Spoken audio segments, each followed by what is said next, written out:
Hi guys, welcome back. My name is Sherman and this is Sherman Spectrum, where we get to talk about LGBTQ content all around the world. And in today's video, we are going to be taking a closer look at one of my favorite Argentinian films, The Blond One. The Blond One is a 2019 Argentinian film written and directed by Marco Berger. Now, for those of you that haven't seen any of his other films, they include Young Hunter, Hawaii, Taekwondo, and Absent. Now, with Marco Berger's films, there seems to be a really... He really seems to portray the male gaze as for the male audience. There's always body shots of either nude men or Adam's apples, armpits, whatever part of the male figure to capture the masculinity. And The Blond One is definitely no exception. Basically, the plot within The Blond One is these two colleagues end up having a sort of secretive sexual affair. Juan works at the bookshop and needs a roommate to help with rent. So he basically asks his colleague Gabriel to rent a room. Gabriel cannot afford the apartment rents in Buenos Aires, so he immediately accepts the offer and starts living with Juan. Now, Juan's apartment is always filled with guys, drinking, smoking. It's basically a bachelor pad or a frat pad. You know, there's always someone who doesn't live there who's always there, either drinking their beer or having smokes.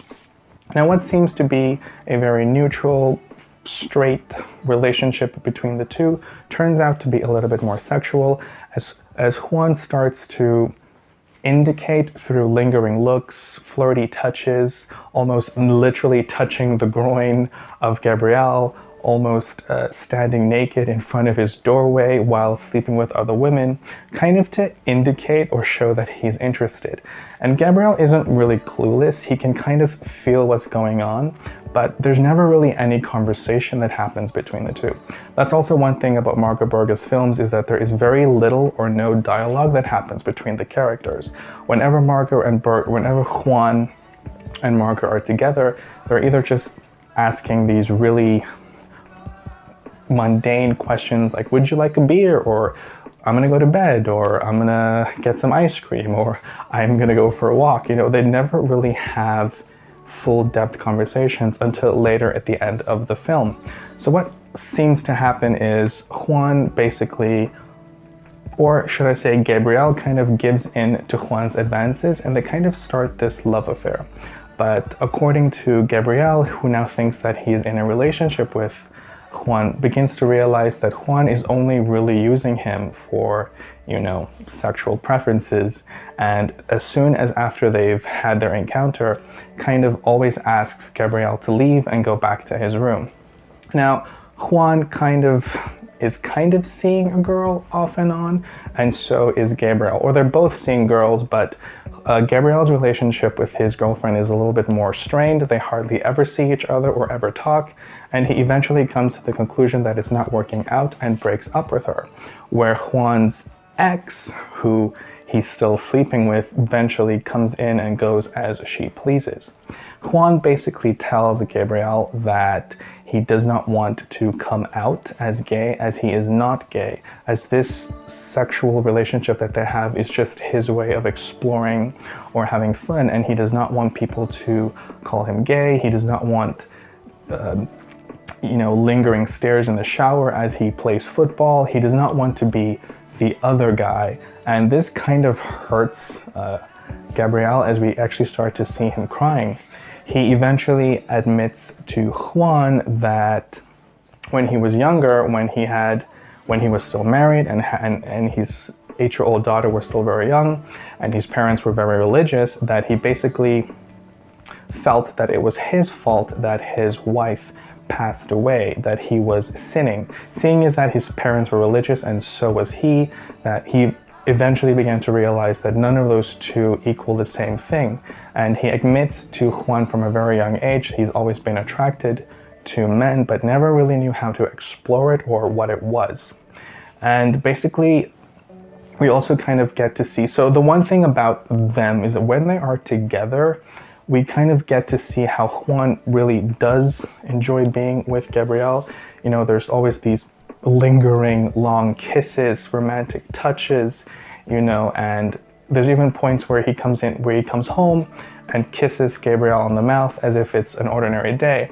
And then one day he comes home and then basically explains to Gabriel that he will not explain himself to Gabriel, as Gabriel is not his girlfriend. And this is where we kind of get to really feel sorry for Gabriel, because like I mentioned, there's not a lot of dialogue in the film. So it kind of feels as if you have to basically read the minds of the characters, because all we get are these lingering looks, these heavy sighs, as you can kind of try to tell that the director is trying to rather show us what's happening than tell us. And this is kind of where I personally felt really sorry for Gabriel, because he clearly wants more from the relationship. And this will not happen with him and Berger. And basically near the end of the film, Gabriel's daughter asks him if he is happy, and he literally starts bursting out and crying. And she tells him that everything is going to be okay, and that, you know, it doesn't really matter, that they're going to be living together soon. So like I mentioned, or if I haven't mentioned, Gabriel doesn't live with his daughter. She lives basically an hour away in another city, and he basically has to travel every Saturday to see her.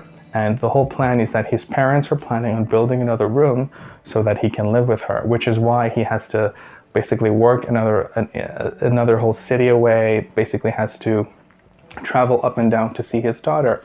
And it is quite obvious that Juan knows about this and literally tells him, you know, greet your daughter for me, as if they're building this relationship. And the movie does kind of have a more morbid ending, as the awakening, or basically coming of age for Juan, or Gabriel, is that he realizes that he will never really have the relationship with Juan that he desires, and the best thing to do is to move out and forget about it. Now, as I mentioned, with the purpose of this video dealing with straight attraction, is that I've recently read a book called Still Straight by Tony Sylvia, which basically explores the rural American flexibility between straight white men who literally have sex with other men. And, you know, men who are basically defined as men who hunt, kill, or not kill, hunt fish, go shooting guns, you know, real masculine activities. And according to the in-depth study of this book, you know, these men who have sex with other men are neither bi nor gay, nor just experimenting. They're using male sexuality as a form to bond with other males, as if hunting and fishing and shooting guns is not male bonding enough. And I found this book to be so baffling, because, you know, the justifications that these straight men use for sleeping with other men and still proclaiming their sexuality is that, according to them, being straight isn't about sexuality. Being straight is a lifestyle. It's being a father, it's being a man, it's being a husband, it's doing manly things, and having sex is just that. It becomes sex. You know, if only, you know, they could have said something like this back in the 1950s or 40s, where homosexuality was illegal. I don't think that would still pass in that time. But if you guys haven't seen this film, I would highly recommend that you guys watch it. It is truly one of the best Argentinian films from my perspective. Anyway, that's it for this video. If you would like to see more, please remember to like, subscribe, and tell me in the comments below, what do you guys think about straight attraction? Is this a thing? Are straight men allowed to sleep with other straight men and still call themselves straight? As we know, this is Sherman's spectrum, and sexuality is a spectrum, but how far is that spectrum? How far do we push it just in order to justify our own needs? Tell me in the comments below. My name is Sherman, and this is Sherman's Spectrum, and I will see you guys in the next video. Hasta luego.